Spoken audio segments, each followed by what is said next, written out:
बिस्मिल्लाहिर्रहमानिर्रहीम। अस्सलाम वालेकुम ख़वातीन व हज़रात, उम्मीद आप सब खैरियत से होंगे। Welcome back to my channel Shifa cast. हम कंटिन्यू करेंगे और आज हम दोबारा डिस्कस कर रहे हैं डायबिटीज़ के टॉपिक को। इसके बारे में बहुत सारी वीडियोस पहले बना चुका हूँ। अगर आपको मज़ीद कोई स्पेसिफिक इन्फॉर्मेशन चाहिए तो कमेंट सेक्शन में मुझे ज़रूर बताएं and I will respond to your comments. आज की वीडियो में हम डिस्कस करेंगे कि डायबिटीज़ का प्रेगनेंसी से क्या रिलेशनशिप होता है। अगर आप प्रेग्नेंट या हामला हो गई हैं तो डायबिटीज़ आपकी प्रेगनेंसी को और आपकी प्रेगनेंसी आपकी डायबिटीज़ को कैसे अफेक्ट करती हैं और आपकी डायबिटीज़ और प्रेगनेंसी दोनों आपके बच्चे को कैसे अफेक्ट कर सकते हैं। तो इसकी तरफ बाद में आते हैं। पहले मैं आपसे ये ज़रूर कहूँगा कि इस सिलसिले में जो पहले वीडियोस मैं अपलोड कर चुका हूँ जो मेरे चैनल पे मौजूद हैं कि डायबिटीज़ कैसे होती है, ट्रीटमेंट क्या है, कॉम्प्लिकेशंस क्या हैं और सर्जरी डायबिटीज़ के अराउंड कैसे रिवॉल्व करती है, तो उसको ज़रूर देखें ताकि आपको एक बैकग्राउंड बेस नॉलेज बन जाए और उसके ऊपर फिर हम इस नॉलेज को ऐड कर सकते हैं।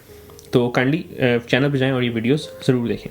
तो डायबिटीज़ और प्रेगनेंसी में सबसे पहले हम ये डिस्कस करते हैं कि प्रेगनेंसी डायबिटीज़ को कैसे अफेक्ट करती है। तो जी, प्रेगनेंसी में क्या होता है? प्रेगनेंसी जैसे आप सबको मालूम है कि एक बहुत हार्मोनल स्टेज होती है लाइफ की। तो आपकी बॉडी में बहुत सारे डिफरेंट हार्मोन्स सिक्रीट होते हैं और इन सब हार्मोन्स का कंबाइंड साइड इफेक्ट ये होता है कि एक प्रेगनेंसी के हार्मोन्स आपको भूख ज़्यादा लगवाते हैं, आपको खाना पीना आपका इंक्रीज़ हो जाता है, नंबर 1। और नंबर 2, ये आपके शुगर कंट्रोल को डिस्टर्ब कर देते हैं। तो अगर आप डायबिटिक हैं तो आपका शुगर कंट्रोल वैसे ही डिस्टर्ब हो जाएगा, आपको अपनी दवाइयों की फ्रीक्वेंसी और उनकी टाइमिंग चेंज करनी पड़ेगी। और अगर आप डायबिटिक नहीं हैं तो ड्यूरिंग प्रेगनेंसी आपको डायबिटीज़ हो सकती है। अब ड्यूरिंग प्रेगनेंसी जो डायबिटीज़ होती है वो 2 टाइप्स की होती है। एक जिसको जेस्टेशनल डायबिटीज़ कहा जाता है, जो कि प्रेगनेंसी के दौरान डायबिटीज़ हो जाती है, काफ़ी ख़वातीन को हो सकती है और इसका डायग्नोसिस होता है 24th वीक के बाद। और उसमें भी मेन रीज़न यही होती है कि आपकी इंसुलिन रेजिस्टेंस बढ़ जाती है और बहुत सारे हार्मोन्स आपकी बॉडी में ऐसे होते हैं जो आपकी ब्लड शुगर्स को इंक्रीज़ करवा देते हैं। और इसका ट्रीटमेंट जो है अगेन आपकी ऑब्स्टेट्रिशियंस और आपकी एंडोक्रिनोलॉजिस्ट या डायबिटीज स्पेशलिस्ट मिलके करते हैं। इसमें मोस्टली ट्रीटमेंट जो दिया जाता है वो आइदर मेटफॉर्मिन या इंसुलिन के थ्रू दिया जाता है। मेटफॉर्मिन को फर्स्ट ट्राइमेस्टर में नहीं यूज़ किया जाता, इंसुलिन ज़्यादा यूज़ की जाती है। लेकिन I am not giving you any advice about treatment. अपने डॉक्टर से रजू करें और वो आपको बेहतर एडवाइस देंगे कि कौन सा ट्रीटमेंट सूटेबल है इस स्टेज में। दूसरी टाइप की डायबिटीज़ होती है प्रेगनेंसी में, वो होती है टाइप 2 डायबिटीज़। कई दफ़ा ये होता है कि आपके अंदर टेंडेंसी होती है टाइप 2 डायबिटीज़ की। डायबिटीज़ की टाइप्स के लिए please go back and watch my video types of diabetes, मेरे चैनल पे पड़ी। तो आपको कई दफ़ा ये होता है कि आपको वैसे ही जेनेटिक प्रिडिस्पोजिशन होती है आपको टाइप 2 डायबिटीज़ की, लेकिन प्रेगनेंसी क्योंकि एकदम से एक हार्मोनल स्ट्रेस आपके ऊपर आता है तो टाइप 2 डायबिटीज़ अपेरेंट हो जाती है। तो उसमें ये होता है कि ये डायबिटीज़ 24 वीक से पहले होगी, 24 वीक से बाद भी हो सकती है। इन दैट केस उसको जेस्टेशनल डायबिटीज़ कहेंगे। और कई दफ़ा ये होता है कि प्रेगनेंसी खत्म होने के बाद भी डायबिटीज़ कंटिन्यू रहती है, तो that is type 2, it becomes type 2 diabetes. ठीक है। एक और चीज़ ध्यान में रखने की ये है कि प्रेगनेंसी में स्पेशली पहले 3 महीनों में आपको पता है कि सिकनेस होती है, आपको नोजिया होता है, वॉमिटिंग होती है। इसकी वजह से आपका खाना पीना जो है वो डिस्टर्ब हो जाता है। तो स्पेशली अगर आपको डायबिटीज़ है, आपका खाना पीना ठीक नहीं है और आप इंसुलिन यूज़ कर रहे हैं तो आपको एहतियात करने की ज़रूरत है, क्योंकि अगर आप जो कुछ खा रहे हैं वो सब कुछ उल्टी में बाहर आ रहा है और साथ आप इंसुलिन लगाते जाएँ तो आपकी ब्लड शुगर बहुत लो होने का खतरा भी होता है। तो इस वजह से अपनी ब्लड शुगर को मॉनिटर करना बहुत ज़रूरी हो जाता है। तो जी, रिस्क किन लोगों को ज़्यादा होता है? रिस्क उन लोगों को ज़्यादा है जिनको या तो पिछली प्रेगनेंसी में डायबिटीज़ हो चुकी हो या वो प्री डायबिटिक हों, जैसे मैंने कहा, जिनको पहले डिस्पोजिशन है। नंबर 3 ओल्डर और नंबर 4 वो ख़वातीन जो कि ओवरवेट हैं या जिनका मोटापा थोड़ा सा ज़्यादा है। और ट्रीटमेंट में इनिशियली तो इसको ट्रीटमेंट यही किया जाता है कि आपको कहा जाता है कि डाइट से इसको कंट्रोल करने की कोशिश करें अपनी शुगर्स को। अगर डाइट से आप फेल हो जाते हैं तो डिफरेंट किस्म की इंसुलिन और ओरल एजेंट्स अवेलेबल हैं। अगेन मैं ऑब्स्टेट्रिशियन नहीं हूँ, इस वजह से मैं आपको इस बारे में एडवाइस नहीं दूंगा। आई वुड सजेस्ट कि आप अपने ऑब्स्टेट्रिशियन से मिलें और उसके साथ बैठ के अपना ट्रीटमेंट डिस्कस करें। इसके अलावा बहुत ज़रूरी है कि अगर आपको ऑलरेडी डायबिटीज़ है और आप प्रेग्नेंट हो जाएं, आपको पता चला आप प्रेग्नेंट हैं, तो do meet your doctor, because a lot of medications which are used in diabetes वो प्रेगनेंसी में आप यूज़ नहीं कर सकते। ठीक है, क्योंकि वो आपकी प्रेगनेंसी को हार्म कर सकती हैं। तो आपकी डायबिटिक मेडिकेशंस चेंज करनी पड़ सकती हैं। इसके अलावा डायबिटीज़ की वजह से अगर आपको हार्ट डिजीज़ या किडनी डिजीज़ चल रही है तो उसके लिए भी जो आप दवाइयाँ ले रहे हैं वो प्रेगनेंसी में चेंज करनी पड़ सकती हैं। और स्पेशली जो आप किडनी डिजीज़ के लिए डायबिटीज़ में दवाई ले रहे होते हैं उसको चेंज करना बहुत ज़रूरी होता है, अदरवाइज़ आपके बच्चों में किडनी फेल्स हो सकती हैं। ठीक है, तो ये चीज़ ज़रूर ध्यान में रखें कि जैसे ही आपकी प्रेगनेंसी डायग्नोज हो and you're diabetic, meet your doctor, sit down, उनको कहें ये मेरी ड्रग्स हैं, बताएं कि कौन कौन सी चीज़ मैंने कंटिन्यू करनी है और कौन कौन सी चीज़ अब मैं चेंज करूँगी। नेक्स्ट चीज़ हम जो डिस्कस करने लगे हैं वो बहुत इंपॉर्टेंट वो है कि आपकी डायबिटीज़ आपकी प्रेगनेंसी को कैसे अफेक्ट करेगी। तो जी डायबिटीज़ है क्या? High blood sugar. तो अगर आप अपनी ब्लड शुगर को कंट्रोल करेंगे तो सबसे इंपॉर्टेंट चीज़ पूरी प्रेगनेंसी में यह है कि अपनी ब्लड शुगर कंट्रोल करें, और जो भी आगे कॉम्प्लिकेशंस में बताने लगा हूँ, इन कॉम्प्लिकेशंस का रेट डिक्रीज़ हो जाएगा खुद ब खुद अगर आपने सिर्फ ब्लड शुगर कंट्रोल कर लें। और इसके अलावा जैसे मैंने पहले कहा कि अपनी डॉक्टर की एडवाइस को ज़रूर फॉलो करें, क्योंकि आपकी डॉक्टर की एडवाइस जो है वो मेन चीज़ है, और वो आपको बताएंगे कि कैसे इन चीज़ों को कंट्रोल करना है। पहले देखते हैं कि बच्चे पे क्या क्या इफेक्ट हो सकता है जो आपके पेट में है। अगर आपकी blood sugars out of control हों बहुत मैसिवली, तो आपका बच्चा जो आपके पेट में है फर्स्ट ट्राइमेस्टर में जो पहले 3 महीने होते हैं उसमें उसको डेवलपमेंटल एबनॉर्मेलिटीज़ हो सकती हैं, ठीक है। तो इस चीज़ का बहुत ज़्यादा ख्याल रखने की ज़रूरत है कि आपकी शुगर्स इन रेंज हों, स्पेशली फर्स्ट ट्राइमेस्टर में।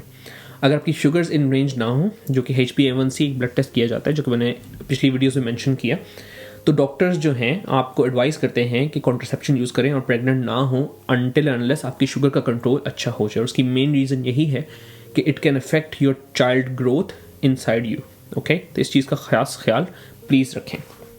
नंबर 2, डायबिटीज़, और अगर शुगर बहुत एबनॉर्मल हो, डायबिटीज़ हो, तो उससे मिसकैरेज या प्रेगनेंसी ज़ाया हो जाने का ख़तरा इंक्रीज़ हो जाता है। इसी तरह स्टिल बर्थ, डेड बॉर्न होना, उसका रिस्क भी इंक्रीज़ हो जाता है। तो ये चीज़ भी एक रिस्क फैक्टर है। जैसे मैंने कहा कि बहुत इंपॉर्टेंट है कि आपका शुगर कंट्रोल बहुत अच्छा हो, specially if you are diabetic and getting pregnant.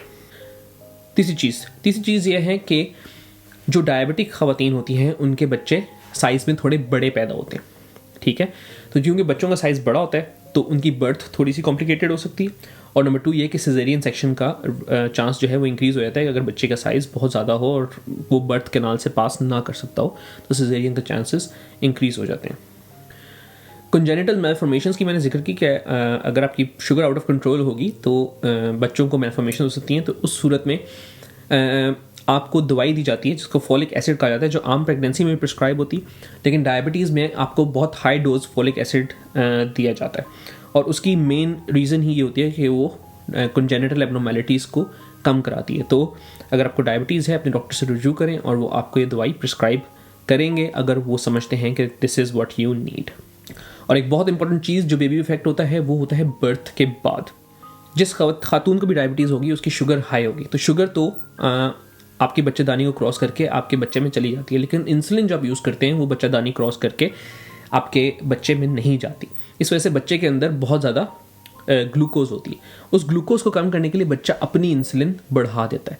जैसे ही बच्चा अपनी इंसुलिन बढ़ाता है तो बॉडी के अंदर तो शुगर कंट्रोल रखती है, लेकिन जैसे ही बच्चे की पैदाइश होती है तो होता ये कि वही इंसुलिन जो उसने बनाई होती है अपनी बॉडी के अंदर वो उसकी शुगर को कम कर देती है। इस वजह से जो डायबिटिक ख़वातीन के बच्चे पैदा होते हैं उनमें ब्लड शुगर लो हो जाने का खतरा ज़्यादा होता है। इस वजह से उनको हॉस्पिटल में रख के मॉनिटर करना पड़ सकता है, नंबर 1। नंबर 2, अगर उनको कोई मैलफॉर्मेशन हो तो उसकी वजह से उनको हॉस्पिटल में स्टे ज़्यादा हो सकता है, और जो नए बच्चे हॉस्पिटल में रहते हैं ऑब्वियसली उनका इन्फेक्शन का रिस्क भी इंक्रीज़ हो जाता है। तो ये चीज़ ध्यान में रखने के लिए बहुत ज़रूरी है। अब आते हैं कि डायबिटीज़ जो है वो मदर को कैसे अफेक्ट करती है ड्यूरिंग प्रेगनेंसी। तो सबसे पहले तो मैं मेंशन कर चुका हूँ कि मॉर्निंग सिकनेस होती है। पहले 3 महीने में ख़ास तौर पे आपको बहुत ज़्यादा सिकनेस फीलिंग आती है, और आखिरी 3 महीने में भी होती है, लेकिन फर्स्ट 3 मंथ्स बहुत ज़रूरी। और उसमें फिर अगर आपको सिकनेस हो रही है बार बार, आप खाना सही तरह नहीं खा सकते, तो आपको इंसुलिन की डोज उस हिसाब से एडजस्ट करने की ज़रूरत है। अपनी शुगर को मॉनिटर करने की ज़रूरत है, अपनी शुगर को कंट्रोल करना बहुत ज़रूरी है।